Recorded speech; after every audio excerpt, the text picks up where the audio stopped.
एक ऐसी एक्ट्रेस जो सैफ के साथ एक रात का मजा लेने के लिए किसी का खून तक कर सकती है। अक्षय कुमार को अंबानी अडानी से भी ज्यादा टैक्स क्यों देना पड़ता है? साउथ का सबसे बड़ा सुपरस्टार कौन है जिसकी फीस सुनकर बॉलीवुड के किंग खान के भी पसीने छूट गए? अक्षय कुमार अंबानी अडानी के सामने बहुत ही गरीब है, लेकिन फिर भी अक्षय कुमार को इनसे ज्यादा टैक्स पे करना पड़ता है। अक्षय कुमार के पास भारत ही नहीं बल्कि कनाडा की सिटीजनशिप भी है और कनाडा के टोरंटो में उनके पास कई सारे घर हैं। मॉरिशस में उनके पास एक आलीशान बीच हाउस और अंधेरी में उनके पास 4 फ्लैट्स हैं, जिनमें से हर एक की कीमत 80 करोड़ रुपए है। अब ये सब घर खरीदने के लिए उन्हें कैश में पैसा देना पड़ता है, लेकिन वहीं अंबानी अडानी जो पैसा कमाते हैं वो अपने स्टॉक्स के शेयर्स में कमाते हैं। मतलब उनके स्टॉक्स की वैल्यू बढ़ने से उनकी नेटवर्थ बढ़ती है और इससे उनके बैंक अकाउंट में वो पैसा जमा नहीं होता। और भारत सरकार के इनकम टैक्स रूल के हिसाब से जब तक आप अपना स्टॉक नहीं बेचेंगे तब तक आपको उन पर कोई टैक्स नहीं देना पड़ेगा। इसीलिए इंडियन के ऐसे बिजनेसमैन टैक्स से बच जाते हैं।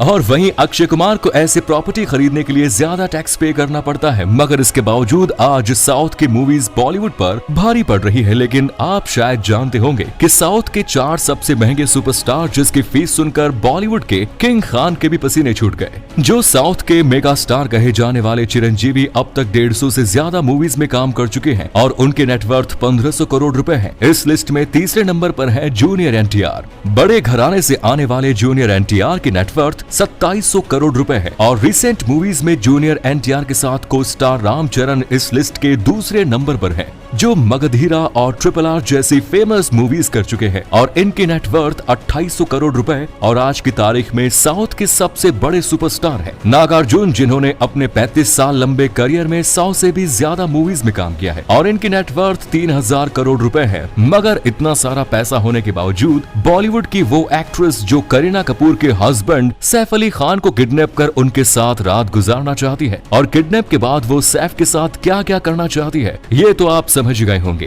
ये एक्ट्रेस जब कपिल शर्मा शो में आई थी तब उन्होंने बताया था कि उन्हें अगर एक बार के लिए मौका मिल जाए तो वो सैफ अली खान को किडनैप जरूर करेंगे। साथ ही उन्होंने ये भी बताया था कि करीना को भी इसके बारे में अच्छे से पता है, तो वो कोई और नहीं बल्कि प्रियंका चोपड़ा की बहन परिणीति चोपड़ा है। लेकिन इसी सैफ अली खान के पिता मंसूर अली खान पटौदी एक महान क्रिकेटर थे और 1 जुलाई 1961 को उन्होंने एक एक्सीडेंट में अपनी एक आंख खो दी थी। सभी ने सोचा था कि अब वो क्रिकेट कभी नहीं खेल पाएंगे, लेकिन टाइगर पटौदी ने सभी को गलत साबित कर उन्होंने एक आंख से ही प्रैक्टिस करना शुरू की। पहले तो उन्हें 2 बॉल्स दिखती थी। हाल ये था कि वो ग्लास में पानी भी ठीक से नहीं भर पाते थे, लेकिन प्रैक्टिस करके उन्होंने क्रिकेट के मैदान पर फिर से वापसी की और इंग्लैंड के खिलाफ उन्हें की जमीन पर 103 रन की पारी खेलकर जबरदस्त तरीके से कम बैक किया। और जब मंसूर अली खान पटौदी की मौत हुई तो 800 करोड़ रुपयों का उनका पटौदी पैलेस नीमराना होटल के पास लीज पर चला गया। मतलब इसे किराए पर दिया जाता था। इसे अमन और फ्रांसिस नाम के 2 लोग कंट्रोल करते थे।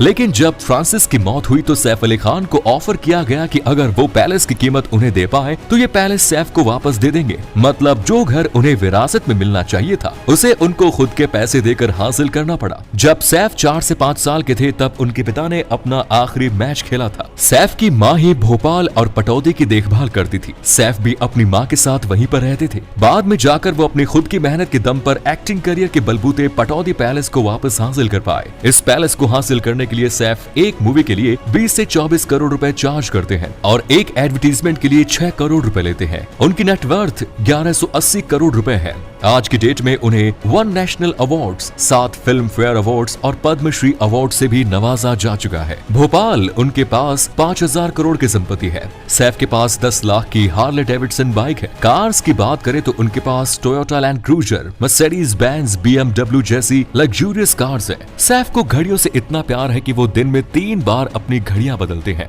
एक जगह जहां वक्त 2 साल आगे चलता है, मतलब सचमुच का टाइम ट्रेवल, जहां आप अतीत नहीं बल्कि भविष्य में चले जाएंगे। और ये और कहीं नहीं बल्कि हमारे इंडिया के रांची के जमशेदपुर के बीच स्थित ताईमारा वैली में है, जहां से जो भी निकलता है उसके फोन में समय ऑटोमेटिकली 2 साल आगे बढ़ जाता है। यहाँ पर आते ही व्हाट्सएप जैसे एप्स गलत टाइम का नोटिफिकेशन देकर काम करना बंद कर देते हैं। यहाँ के स्कूल्स में टीचर्स को ऑनलाइन अटेंडेंस लेने में भी बहुत प्रॉब्लम्स आती है। यहाँ रहने वाले लोगों को इसमें कोई खास फर्क नहीं पड़ता, लेकिन यहाँ पहली बार आए लोगों का सर चकरा जाता है। साइंटिस्ट्स की माने तो इसका रीजन यहाँ के स्ट्रॉन्ग मैग्नेटिक फील्ड्स है। हालांकि फिलहाल तक हम इसके एग्जैक्ट रीजन से अनजान है। जरा इस वीडियो क्लिप को देखिए जहाँ भारत के नंबर 1 फुटबॉलर सुनील छेत्री को एक ट्रॉफी मिल रही होती है। इतने में पीछे खड़े नेताजी सुनील को साइड में होने के लिए कहते हैं और काफी डिसरेस्पेक्टफुल तरीके से साइड कर देते हैं, जिस ट्रॉफी के लिए इन्होंने गोल्स किए हो। अब जरा आप ही सोचे कि जब ऑन कैमरा इन लोगों की ये हरकतें हैं तो ऑफ कैमरा तो प्लेयर्स की कोई इज्जत ही नहीं रखी जाती होगी। भारत साल 1947 में नहीं बल्कि उससे 32 साल पहले 1915 में ही आजाद हो जाता। दोस्तों, ये वो समय था जब Gandhi ji world war first के लिए ब्रिटिश सेना में भारतीय सैनिकों की भर्ती कर रहे थे। वहीं सोहन सिंह भाकना, वीरेंद्र चट्टोपाध्याय और बाबा जतीन जैसे क्रांतिकारियों ने एक प्लान बनाया जिसका नाम था जर्मन प्लॉट। इसमें ये क्रांतिकारी जर्मन राजा की मदद से हथियारों को जर्मनी से भारत लाने वाले थे, पर कृपा सिंह नाम के एक गद्दार ने अंग्रेजों को इसके बारे में बता दिया और अंग्रेजों ने ओडिशा कोस्ट को सील कर दिया जहां पर ये हथियार लाने वाले थे। अंग्रेजों ने कई नेताओं को अरेस्ट कर लिया और बाबा जतीन जैसे कई क्रांतिकारियों को शहीद कर दिया। अगर उस दिन इस गद्दार कृपा सिंह ने धोखा नहीं दिया होता तो भारत बहुत पहले ही आजाद हो जाता।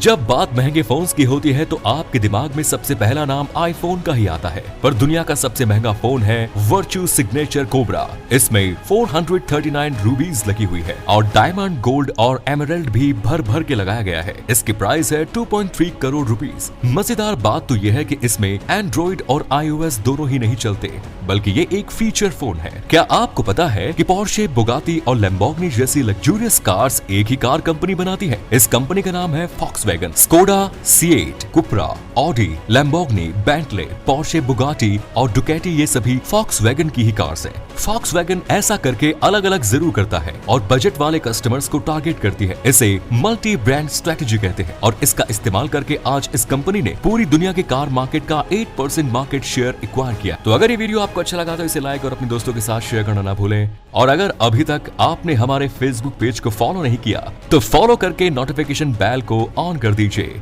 मिलता हूँ आपसे अगले वीडियो में और हमेशा की तरह